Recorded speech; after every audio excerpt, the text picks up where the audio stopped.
Baik Mbak Dewi, sebelumnya turut berduka atas Terima kasih. bisa kita akan minta kronologisnya seperti apa sih Mbak Dewi?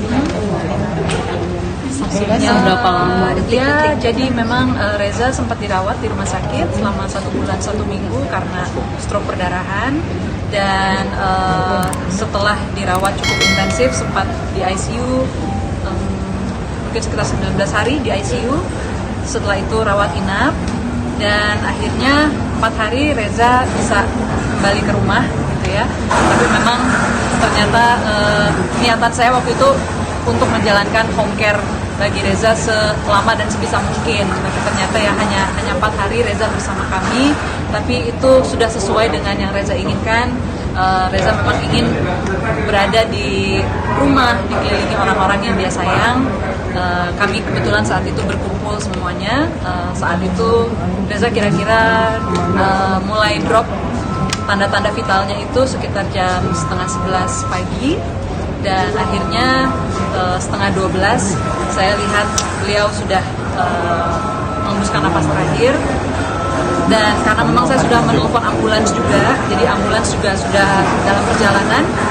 Jadi sekitar 20 menit setelah Reza berpulang, ambulans datang, dokter memeriksa Reza hanya untuk sekadar mengonfirmasi bahwa memang Reza sudah berpulang. Jadi memang ada semacam tes EKG dan sebagainya, tapi itu hanya untuk konfirmasi saja. Jadi kira-kira setengah 12. Tapi Mbak Dewi sendiri ada pesan terakhir nggak sih, atau omongan yang masih melekat sampai saat ini? Seingat saya sih, karena Reza memang sudah tidak berkomunikasi ya sejak pulang dari rumah sakit, jadi tidak ada komunikasi verbal.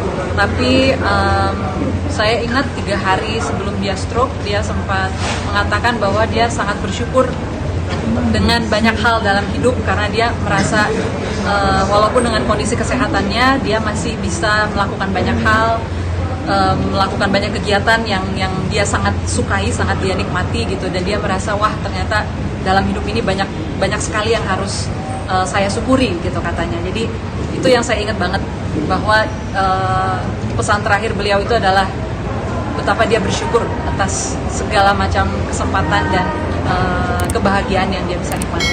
Mbak Dewi, ini kan sosok Mas Reza sendiri sangat melekat di hati para selebriti juga, di teman-teman, keluarga dan sahabat. Itu seperti apa sosoknya?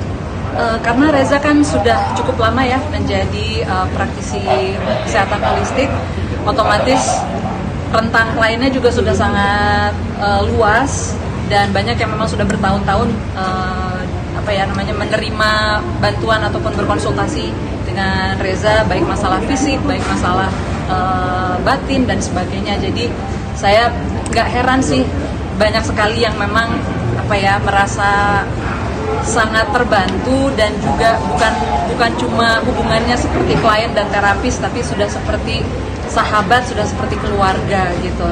Dan itu juga saya terima banyak respons, masukan, betapa mereka kehilangan Reza, betapa mereka berterima kasih bahwa Reza telah mengubah hidup mereka gitu. Dan itu satu hal yang saya saya kagumi dan syukuri dari Reza. Jadi anak-anak sendiri seperti apa sih, lebih kuat untuk menerima? Ya tentunya normalnya mereka pasti awalnya terpukul ya gitu, tapi karena ini kan juga sudah berjalan cukup lama dari Reza dirawat, itu kami ada 1 bulan 1 minggu gitu untuk mempersiapkan batin juga, karena kan kita memang tidak akan pernah tahu apa yang terjadi ya, apalagi ketika di rumah sakit juga cukup banyak momen-momen di mana ada isu kritis dan sebagainya gitu, sehingga kita sudah mulai mempersiapkan diri pelan-pelan, walaupun saya yakin tidak semua orang, tidak akan ada yang bisa 100% siap, tapi saya rasa saya dengan anak-anak sudah mulai menyicil proses itu. Kami diberi waktu yang cukup lah gitu, sehingga walaupun tentunya kami semua awalnya terpukul, tapi akhirnya sekarang sih cukup lega ya, karena saya merasa ini yang terbaik bagi Reza. Dia bisa melanjutkan perjalanannya tanpa harus terjebak dalam rasa sakit, dalam ketidaknyamanan gitu.